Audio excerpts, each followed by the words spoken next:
عادي بعد استقرار وضعي الحالي، بعد ما شفت في بعدها ايام صعبه وسودة،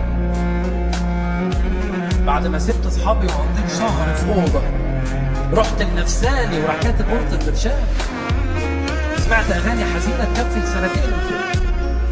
كانوا اصحابي يروحوا الساحل واقعد في البيت اسمع ويكس وعمرو وتامر واسهر على اخر كوبليه الانغام. صدفه شافتني في انستجرام بعتت لي وحشني قوي يا غالي. ما حبيتكيش، ما حسيتكيش، ولا انت شكل تفكيري ولا تفكيري كان شكلك.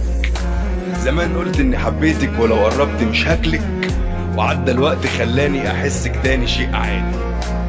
يجوز تتشافي حد لطيف لكن مش ام لولادك، ومش عيبك ولا غلطك لكن قفلت وملهاش حل.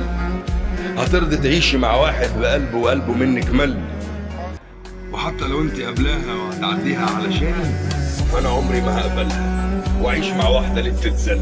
وهبت روحي ليك، وهبت روحي ليك وفرحتي بيك مش هحكي لك عنها، بس ابقى اسال الناس في الشوارع والحواري، ابقى انزل اسمع الحواديت، ابقى اسال الجدران في كل حته انا فيها مشيت، ابقى اسال عبد خروجاتنا وسهراتنا، ابقى اسال الحروف اللي كتبتها ليك، كلهم هيقولوا لك اني بجد حبيت، كلهم هيقولوا لك اني بجد حبيت.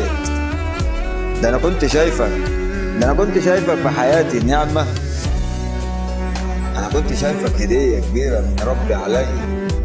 والله يا خسارة حبي ليك، والله يا خسارة حبي ليك، ومش هقول